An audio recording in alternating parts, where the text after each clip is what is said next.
from the bureaus of propaganda of the Axis powers came the confident prophecy that the conquest of our country would be an inside job.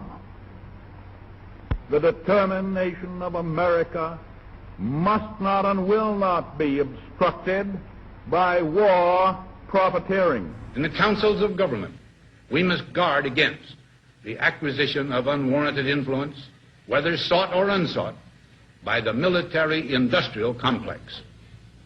The potential for the disastrous rise of misplaced power exists and will persist. We have before us the opportunity to forge for ourselves and for future generations a new world order, a world where the rule of law, not the law of the jungle, governs the conduct of nations. When we are successful, and we will be, we have a real chance at this new world order, an order in which a credible United Nations can use its peacekeeping role to fulfill the promise and vision of the UN's founders. There's a need for a new world order, but it has different characteristics in different parts of the world. Bush said, and it's a phrase that I often use myself, that we needed a new world order. Live from New York, Lou Dobbs. Good evening, everybody. President Obama and British Prime Minister Gordon today calling for a new world order to tackle our global economic crisis. As far as the common interests that we're pursuing, look, there is the possibility in the next few months of a global New Deal that will involve all the countries of the world. France intends to pursue, together with all people of goodwill around the world, this battle to build the new world order of the 21st century. So, in conclusion, ladies and gentlemen, a new world is emerging. It is a new world order with significantly different and radically new challenges for the future. I think his task will be to develop an overall strategy for America in this period when really a new world order can be created. It's a great opportunity. It isn't just a crisis. In this new world, such dangerous currents have swept along faster than our efforts to contain them. And that is why we cannot afford to be divided. No one nation, no matter how large or powerful, can defeat such challenges alone. One, our first and most important specific undertaking should be to restore the complete independence of the United States. This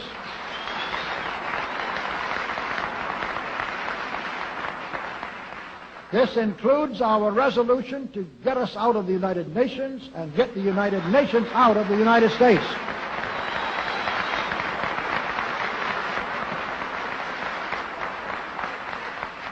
Two, we must once again make our money freely redeemable in gold at some realistic price.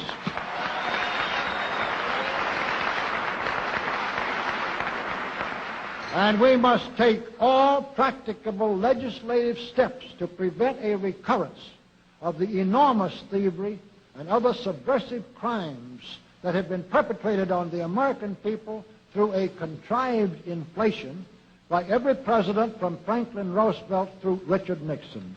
Three,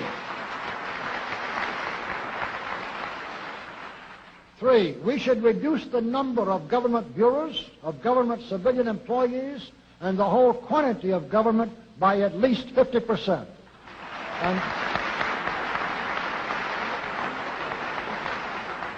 And we should achieve at least this much reduction in proper fashion through gradually convincing a majority of the American people of the wisdom of such a course.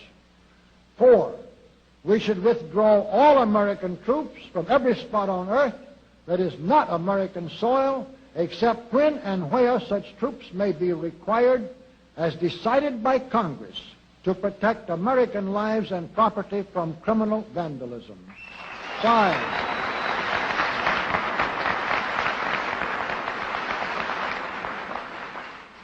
Five, we should get government out of the areas and functions and activities where government does not belong.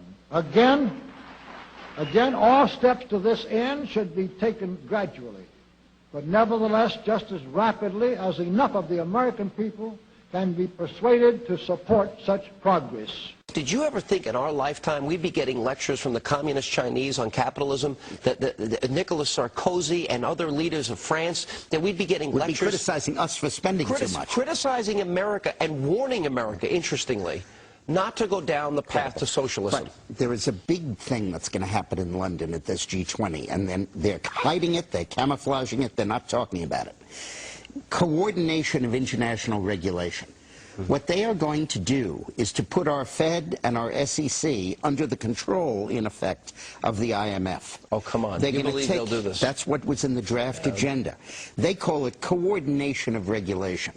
What it really is putting the American economy under international regulation. Yeah. And those people who have been yelling, oh, the UN's going to take over global Conspiracy government. theorists. They've been crazy, but now they're right. Yeah, well, when It's happening. When Geithner said he would be open to the idea of a global currency last week, yeah. Those conspiracy people had said and suggested that for years. Right. You're not wrong. You're not wrong. And you know, it's what they always do at these conferences is they have the center show is here, and the side show they don't want you to pay attention to. Right. The center show is the size of the stimulus packages.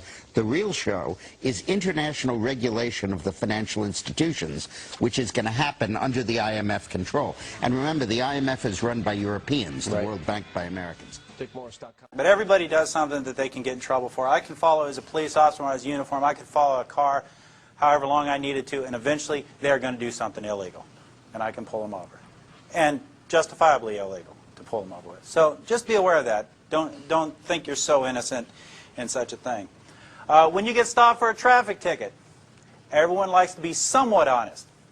And what's the first thing the police officer asks you? Do you know how fast you're going? If the speed limit's 35, you'll say, oh, 38, 40, because you want to be kind of honest even though you're doing 50. You just said 38, 40. You just admitted to breaking the law. You just confessed. So they can go to court with that, with a confession that you were exceeding the speed limit. In the city that never sleeps, Big Brother may soon be staying awake watching you. Mary Snow's on the streets of New York right now with more on this story. Mary, what's going on? Well, Wolf, the city's police commissioner says that New York lags behind cities like London and Paris when it comes to surveillance, and he's pushing for more cameras to step up security. On Fordham Road, whether you're on foot or in a car, the New York City Police Department is watching, capturing your image, sometimes your license plate. Overhead cameras are rolling 24 hours a day, 7 days a week. We will see them as a deterrence tool. So the fact that they're labeled NYPD, I think, may very well prevent anybody from doing something untoward, committing a crime. The other goal, says New York City Police Commissioner Ray Kelly, is to deter terrorism. Kelly says New York trails behind cities like London, and he's using Homeland Security money to add more eyes. Here in the Bronx, police have been monitoring these streets with surveillance cameras for more than a year. They say it's cut down on crime, specifically robberies. Now the New York City Police Department wants to install cameras like this one throughout the entire city. 505 cameras are slated to create what some call a ring of steel around areas like the financial district, considered a prime target for terrorists. Critics question the move. It's chilling that somebody in government knows every place I go and with whom and when. That's a little bit scary, I think. Commissioner Kelly says New York is taking a page from London, where surveillance cameras helped track suspects in last summer's subway bombings. They were a useful tool in London, and God forbid we have to use them to that degree here. But I think, they are an effective means of deterrence and also an effective investigative tool when needed.